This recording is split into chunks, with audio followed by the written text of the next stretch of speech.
This podcast does not provide medical advice. Please listen to the complete disclosure at the end of the recording. Hello, everyone, and welcome to Everyone Dies, a Flight of Ideas, where we interview people who we think are interesting.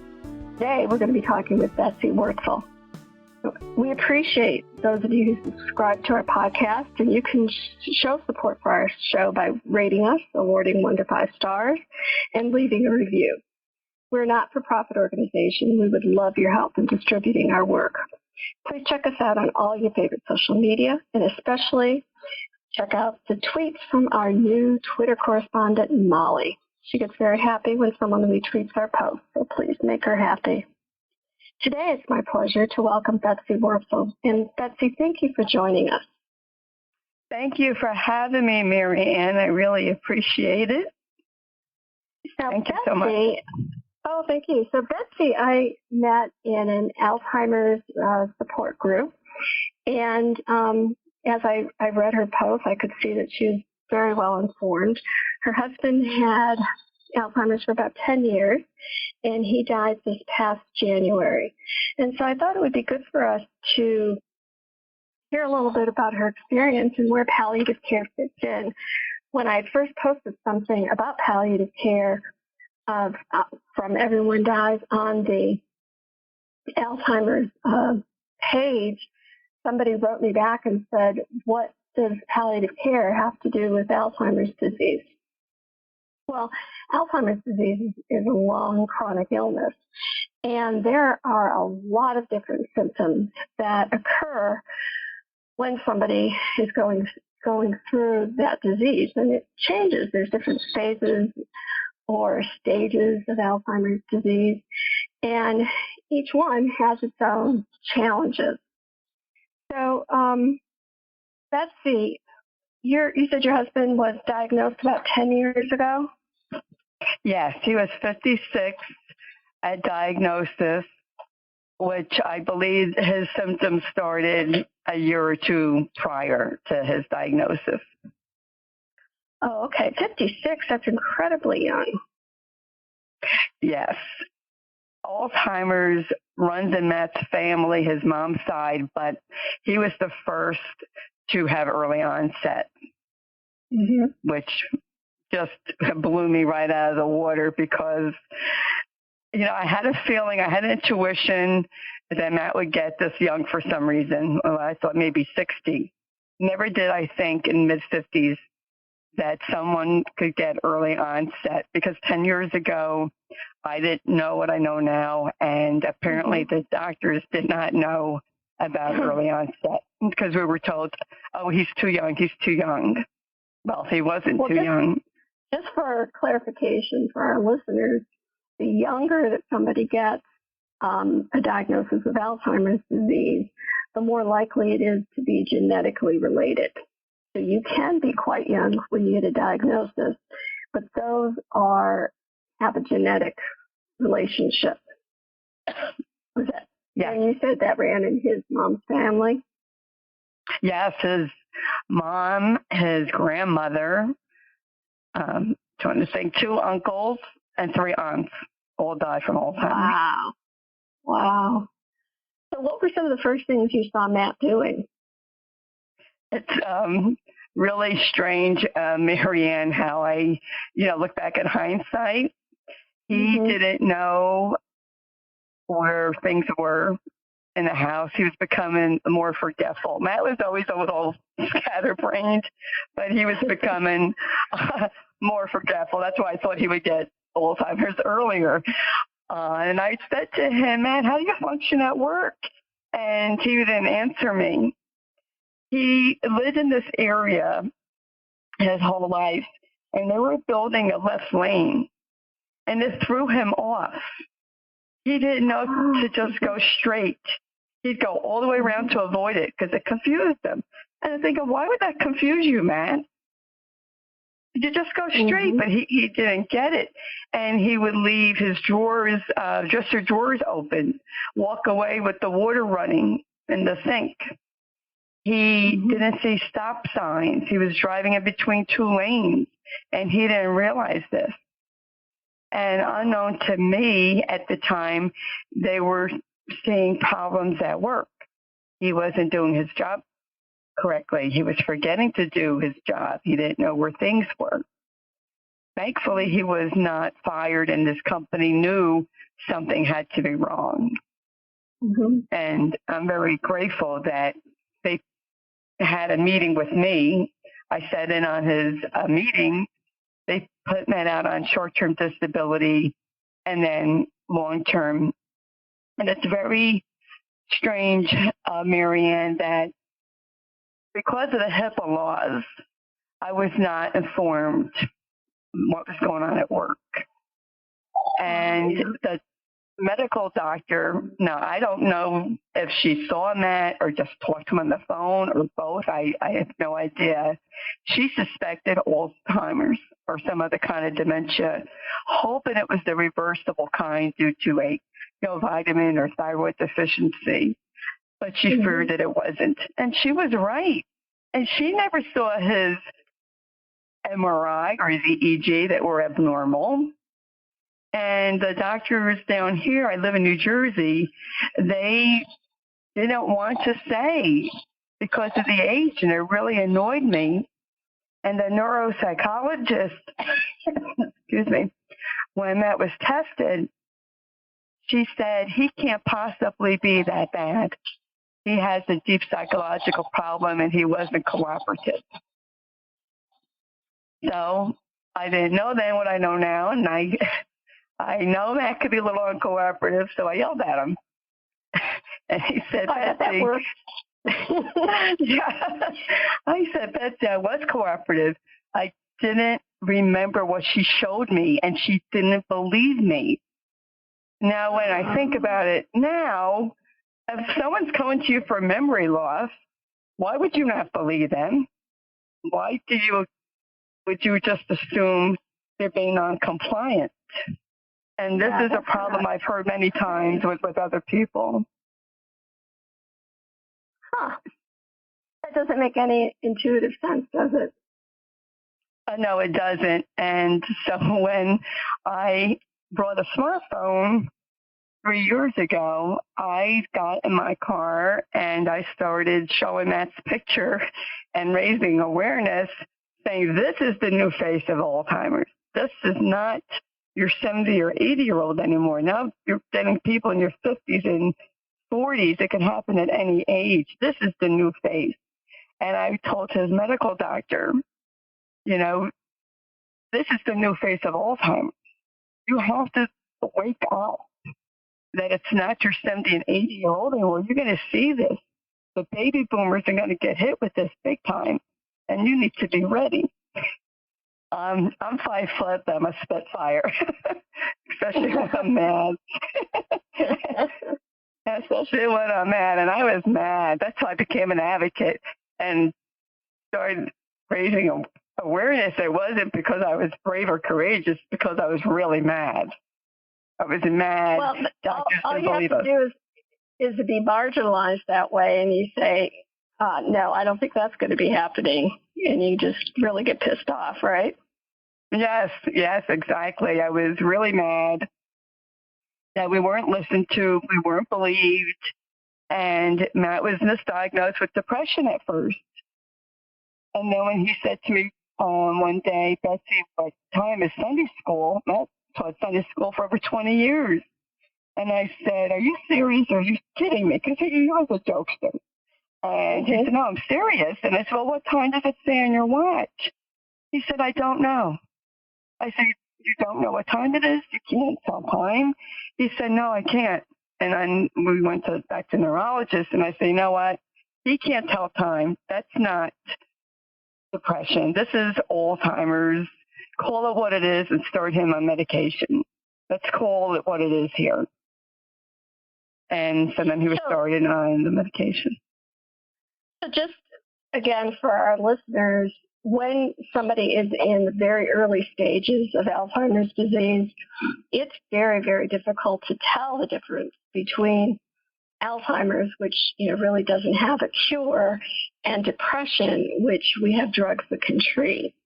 So typically when things have been ruled out and you say, well, it could be depression or it could be Alzheimer's, the typical thing is to start somebody on an antidepressant. If the antidepressant works, then, presumptively they have depression. If, like with Matt, it's not working and they can't, there's other deficits that are showing up, well, then that's not what it is. Is that exactly, Marianne? Okay. Yes. Right. And then you know what, too, Marianne? It goes hand in hand. If, of course, Matt was depressed, who wouldn't be when you can't do your job, you can't tell time, you don't know what's going on, you realize that something's going on, and it must have been frightening. And Matt wasn't really very verbal in telling me things. And I was like at the meeting, like, why didn't you tell me this stuff? Well, he probably didn't tell me because he didn't remember by the time he came home. Right, and that's what I was going to say is that, another differential is that people who are depressed will tell you about how depressed they are and, all the things that are bothering them. Somebody with Alzheimer's disease, I'm fine. No, that's not a problem because they don't remember that it is a problem. That's another kind of way that you can tell some of those differences.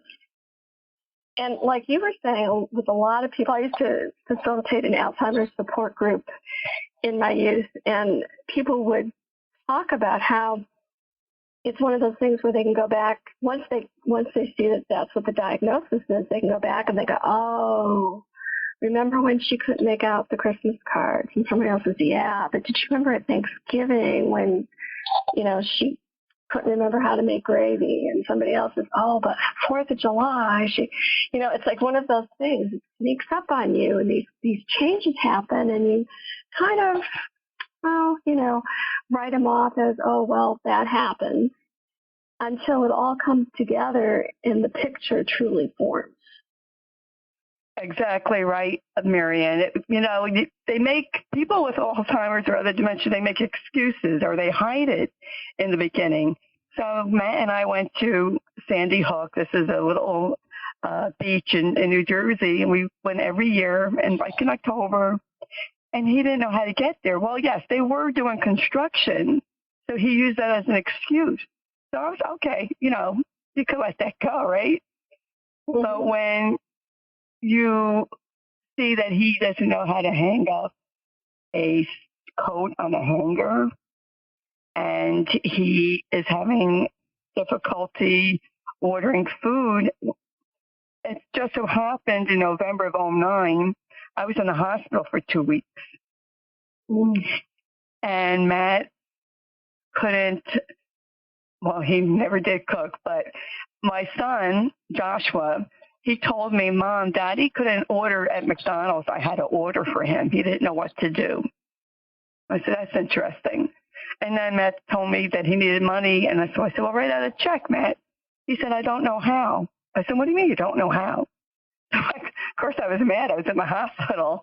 And I told him, how to do it. And he was able to do it. But I was thinking, you know what? More and more, this is not right.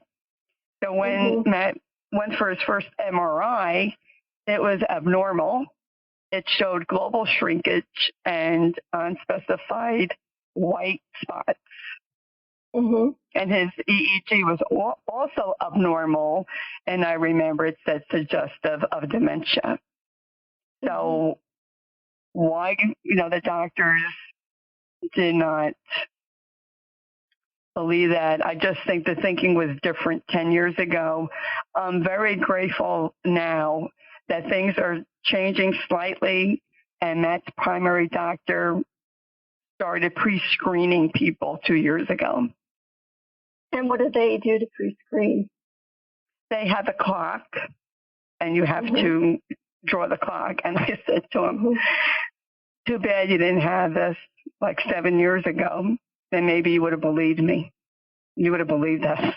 And he said, oh, Betsy, at the end of the day, there was nothing I could do for Matt anyway. And I'm frustrated as a physician because I can't help him. There's no cure. I said, well, I know there's no cure, but how about believing us? You need to believe us. I think the thing, and I've done, been involved in research projects, Betsy, for what it's worth, is that physicians have sort of a different professional orientation, and their orientation is toward cure. And their primary focus is whether or not they can cure, whether or not they can treat. And it's not whether or not they believe that the patient, that's important, but their primary goal is to cure. And so I can see where a physician would say, well, but I couldn't cure him. And you're saying, but I wanted you to believe me. And so right. And that's sometimes where there's a disconnect in certain professions where they might not realize how important that, even though it's not a diagnosis they want to give to somebody, that it's still really important to believe what they're hearing. Yes, I agree. And, I said, I know there's no cure. I'm not asking you to cure him. I'm asking you to listen and to believe it. Believe the patient, believe the caregiver, especially believe the caregiver. And I have said this over, and over again. The new neurologist that took over the other neurologist's practice told me that when he was in residency, and his wife happens to be a psychiatrist for people who have dementia, that his own mother had Alzheimer's and they didn't recognize the signs. Mm-hmm. And that had to be probably in the 70s. And, they didn't recognize the signs. And now they're focusing more on helping the caregiver.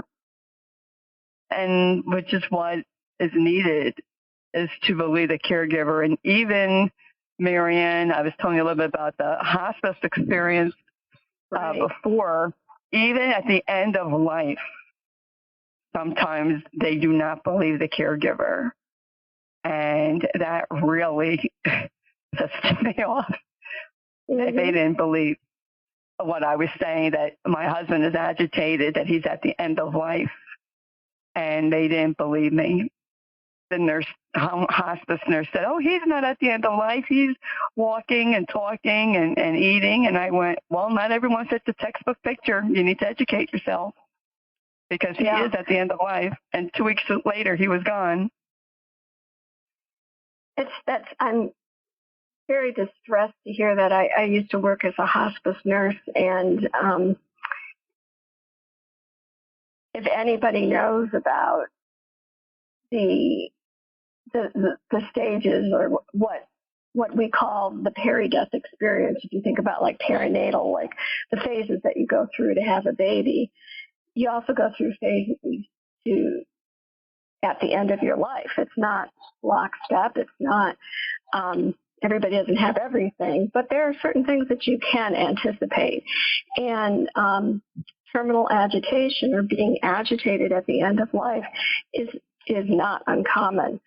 And what you're saying is that he didn't fit the picture of somebody who was sort of laying in the bed and, maybe having movement of arms and legs, or calling out, or that kind of thing.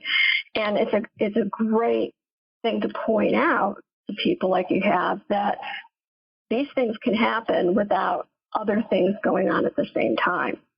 And if a family says, they're agitated, then you need to manage the agitation. And there's lots of medicines that we can use to help people be calm. Sometimes people don't respond to one. Sometimes people get more agitated on one, and you have to change gears and go to something else. But symptoms at the end of life can be managed. Nobody needs to suffer. It's not necessary to suffer. We have the medicine to be sure that doesn't happen. And I'm sorry for you that wasn't managed so that he was comfortable. Yes, I had to threaten them with calling up Medicare. And actually what did happen was they wouldn't come out when Matt fell to assess him. And What? no one came out. Yeah, nobody came out. I said, Matt fell. They wouldn't come out. They said somebody will come out the next day. Nobody came out. No one called. I called them. I said, Matt is agitated. I'm not happy. And she said, well, don't give the Seroquel, give the Valium. That was Saturday night. And I said, okay. He talked that whole Saturday night. He didn't hardly sleep. Fell out of bed. Sunday morning, I called at the hospice. I said, Matt fell out of bed. He talked all night. Is someone coming out to assess him?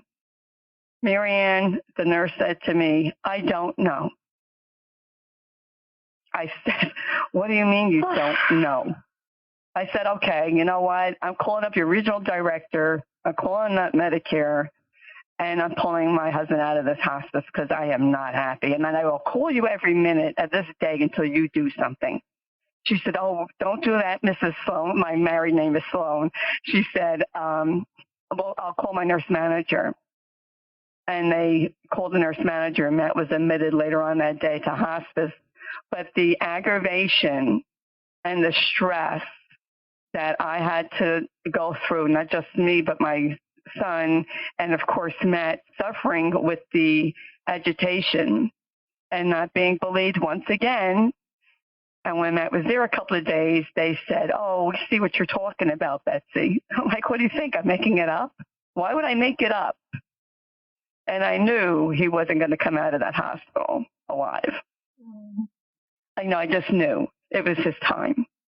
And the social worker had the nerve to say to me that Matt was going to be getting discharged. I said, no, he's not. He's not. I refuse his discharge the way he is. And I talked to the director of hospice, and I let her know how I felt, that I was not happy with the home hospice care. And she said, well, Betsy, this usually doesn't happen. Apparently someone dropped the ball. I said, well, do you think that's acceptable? Because I don't, and I know you wouldn't accept it if it was your husband. So why should I accept it? Because I'm not going to accept it. This is unacceptable on all levels. You need to believe the caregiver. Mm-hmm. And I told the social worker came to my house who was nasty to me, and I said, we're not taking this anymore. I'm telling people, my people in my group, you have to be an advocate. And listeners, I want you to hear this. You have to be an advocate. If you think something's not right, you have to speak up. Don't turn a blind eye to an injustice. Speak up, but be informed. Know what you're talking about, and do it in a polite but firm manner.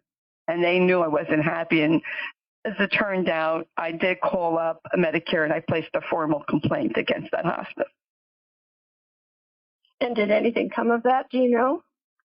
So far as I know, this is not surprising. The hospital part, they sent their medical records into Medicare. The home hospice part, it did not send their medical records in. So Medicare took back all the money that they paid them. It was over $17,000. And they told them, if you want your money, you have to produce these medical records. Wow. So it's still being investigated. When I did the formal report, the nurse said that the quality control department called Levanta said that I do have a case. They should have came out when Matt fell.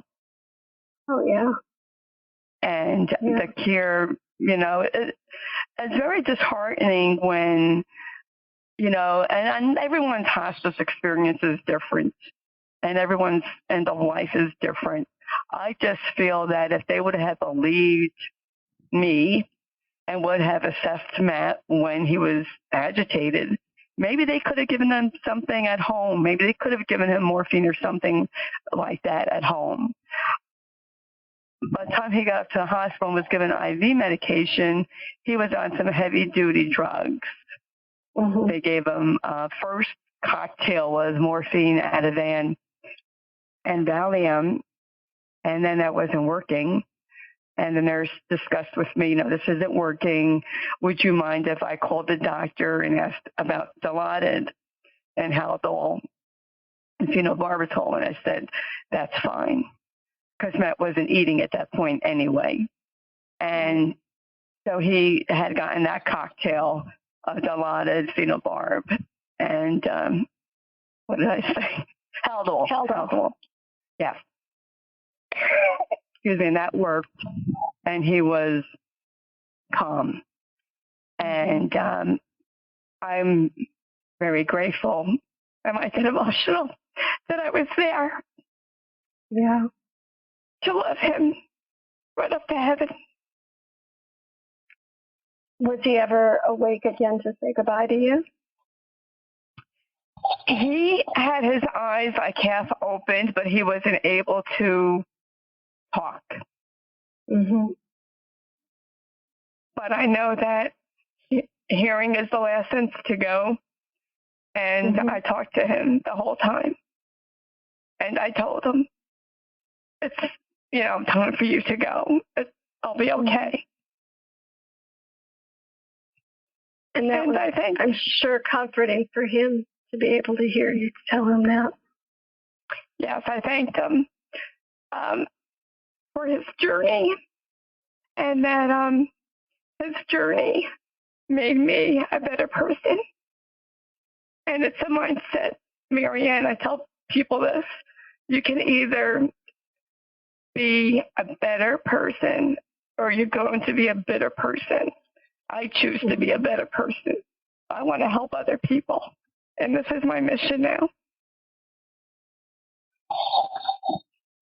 To help others and inspire others. So first you were, I just want to touch on the fact that you could be there, that you knew that he could hear you, that you could give him the gift of your words and your touch, which is real important at the end of life, and that, he had you as, his partner and someone who loved him right until his final breath. And that's a phenomenal gift.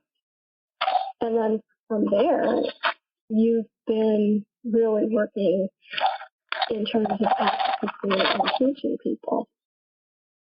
And I was wondering if you would want to talk to our listeners about how you've kind of channeled that passion in your radio show. Yes, I knew that Matt only, again, I knew more than the hospice, because I had the intuition that he was going to go. And I told him over and over again, you can go now. He fought the good fight. Mm-hmm. And Matt's last gift to me, I have a weird sense of humor. He died on January 1st, and I believe he did that for me so I could get his last Social Security full check. And because he died on January 1st, I could claim him. I could file jointly. Now, people might say, oh, that's terrible, Betsy. How can you think of that? But you know what? It's how it is. I believe that. The practical side of life, right? Yes. And it's so, I could laugh about it. Matt wanted to get married on a day that he wouldn't forget. So we got married on November 1st, 1980. And what day does he die on? January 1st. He didn't want me to forget. He didn't want me to forget the day that he died. So he died on the 1st. I have a warped sense of humor. My humor helped me get through 10 years of Alzheimer's. So it's helping me get through my grieving. Nurses tend to have a very warped sense of humor, so I'm right with you there, sister. I didn't want our son there. I didn't want Josh to see his dad go, but it just happened that way because it was New Year's Eve, and I told Josh, I'm now leaving this hospital to take you home, and Josh doesn't drive, and he couldn't get a ride because everybody is, home or out. So I said, you're just going to have to sleep at the hospital. And by the way, I have to mention my son, Joshua, has special needs, and he was excellent with his father. He was excellent with him. And he understands more about Alzheimer's than so-called intelligent people. He gets it. He was very good with his father. And, God bless the children of people who have this early onset. And Marianne, I have a saying that children are the hidden casualties of this war on dementia. I can't picture a youngster like an 8, 9-year-old, a young teenager dealing with this. And I want to tell people, let your children vent to you. Do not judge them for their feelings. Let them tell you how they feel, and watch for signs of depression with your children. But let them communicate with you, because if you cut that line off, they're going to go somewhere else, and you don't want them to do that. Yeah. And therapy, counseling, I recommend that also. Especially with therapy for the caregiver, you feel like, well, I don't have time to take an hour to go do that, but you have so much more strength to get through the rest of the week if you have a place where nobody's judging you and you can say what you want and get it out. Yes, I went for therapy. I went for counseling during Matt's illness, and I'm going for grief counseling now. It's over the phone now because of the pandemic, but I am going, and I recommend it. And I want to just throw out this suggestion to the listeners: call here in my town, it's called the Senior Center.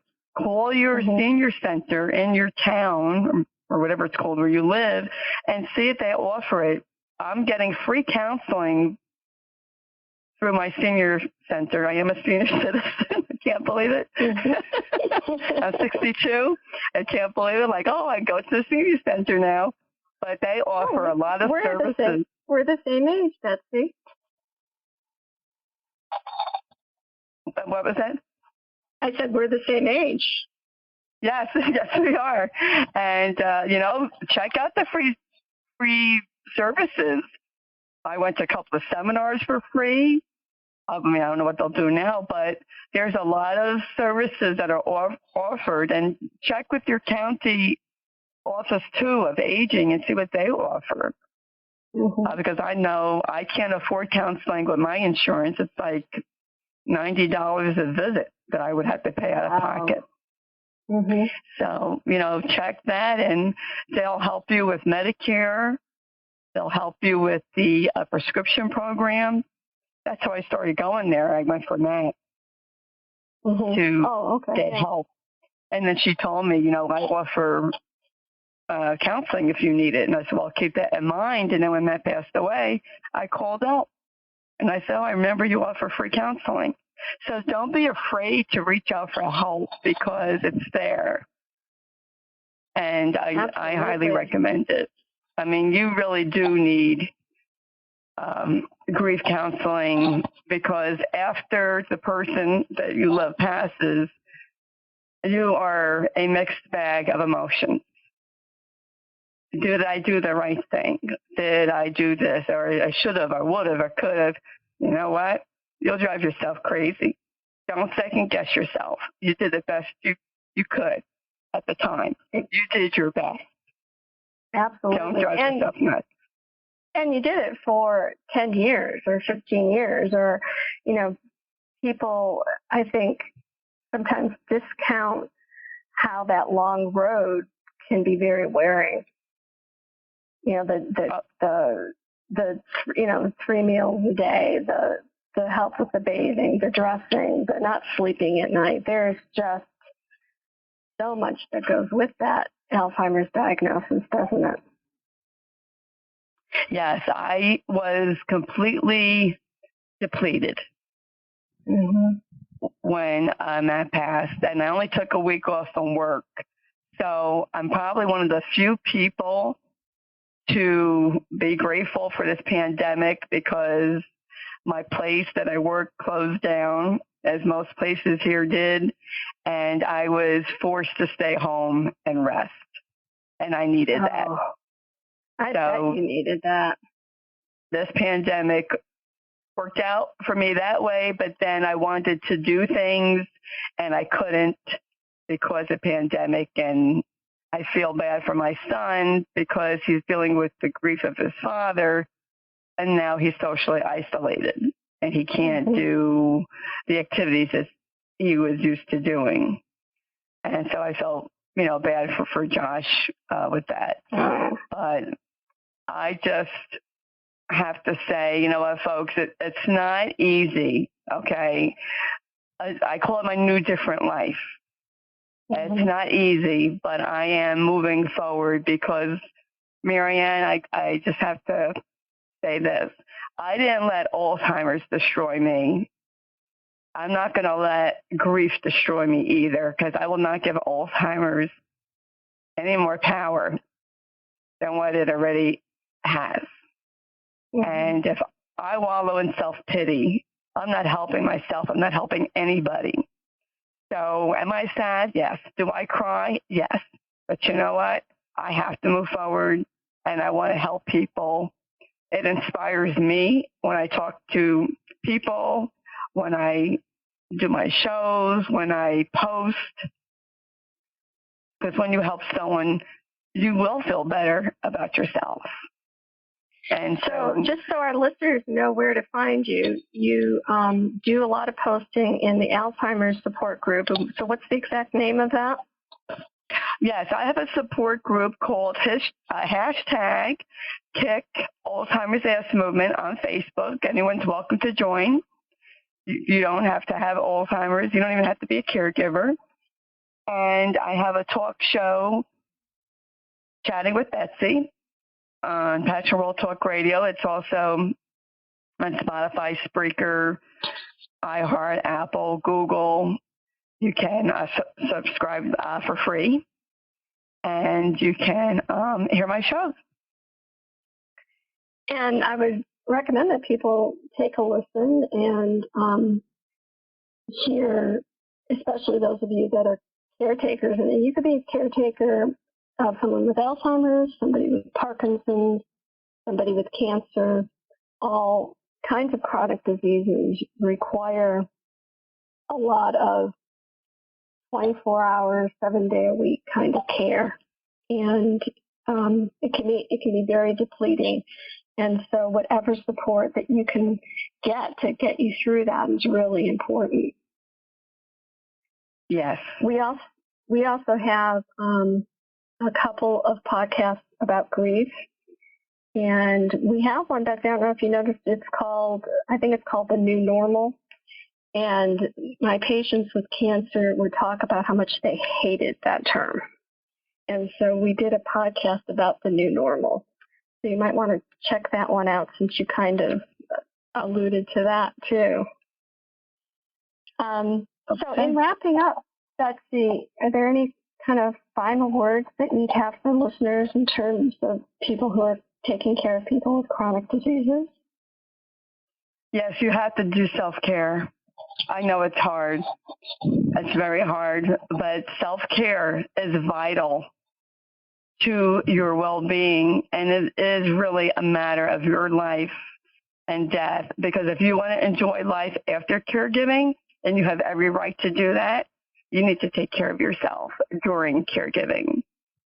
And reach out for help, reach out to support groups, and take care of yourself as best as you can to survive and thrive. Excellent advice. Thank you. And I'm sorry to hear about Matt's death, but you sound like you were a phenomenal caregiver, and he was very lucky to have you. Thank you. Well, thank you.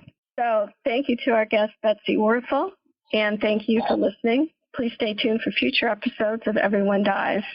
Our thanks to our executive producer, David, our producer, Sandy, John, our technical advisor, Molly, our Twitter correspondent, and our friends and family and loyal listeners who are supporting our work at Everyone Dies. This is Marianne Matzo, and I look forward to talking with you again soon.